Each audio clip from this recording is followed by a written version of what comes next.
दिल्ली में जिनके coaching centre के बेसमेंट में डूबकर 3 छात्रों की मौत हो गई थी, उनमें से 4 लोगों को दिल्ली हाई कोर्ट से मिल गई है अंतरिम जमानत। दिल्ली के ओल्ड राजेंद्र नगर की इन झकझोरने वाली तस्वीरों को भला कौन भूल सकता है। ये ज्यादा पुरानी बात नहीं हुई है। इसी साल जुलाई महीने की ही बात है जब coaching centre Rao IAS study circle के बेसमेंट में इतना पानी भर गया कि वहां पढ़ाई कर रहे 3 छात्रों की डूबकर मौत हो गई थी। अब इस मामले में गिरफ्तार कोचिंग सेंटर के 4 सह मालिकों को अंतरिम जमानत मिल गई है। चारों को दिल्ली हाई कोर्ट से अंतरिम जमानत मिली। कोर्ट ने चारों को रेड क्रॉस सोसाइटी को 5 करोड़ रुपए जमा करने का निर्देश भी दिया। कोचिंग सेंटर के चारों सह मालिकों की अंतरिम जमानत 30 जनवरी 2025 तक प्रभावी रहेगी। दिल्ली हाई कोर्ट ने दिल्ली के उपराज्यपाल से एक समिति बनाने का अनुरोध किया है जो हाई कोर्ट के एक रिटायर्ड जज की देखरेख में काम करेगी। समिति ये सुनिश्चित करेगी कि दिल्ली में बेसमेंट में कोई कोचिंग सेंटर न चलाया जाए। कोचिंग के बेसमेंट में पानी भर जाने से जिन 3 छात्रों की मौत हो गई थी, उनमें से 2 छात्राएं और एक छात्र था जो सिविल सेवा परीक्षा की तैयारी करने दिल्ली आए थे। यूपी के बहराइच में भेड़िए ने फिर किया हमला।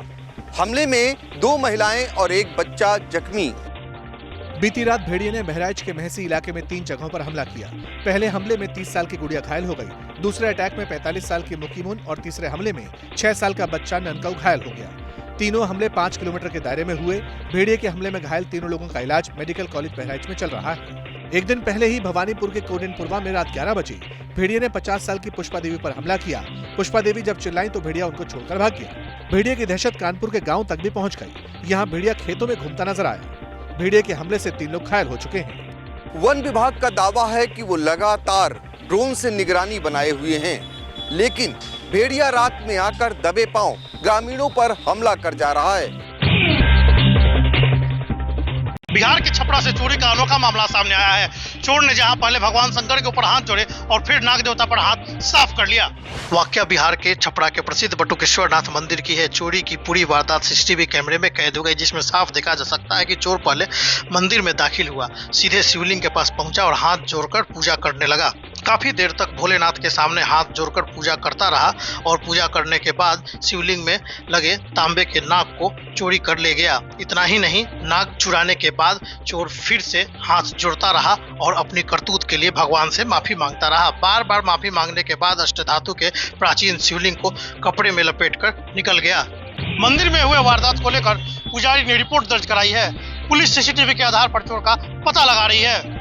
जैसे ही घड़ी का काटा दोपहर 2:30 पे आए, बबीता जी का दिल सास बहू साजिश के लिए मचल जाए। और ये है इनकी बहू, पूरे दिन ऑफिस की टेंशन हो जाए गॉन जब ये करें अपना फेवरेट शो फ्री टाइम पे ऑन। इनकी तरह आप भी देखिए अपना फेवरेट शो अपने टाइम पर और डाउनलोड कीजिए एबीपी लाइव ऐप अपने स्मार्ट टीवी पर।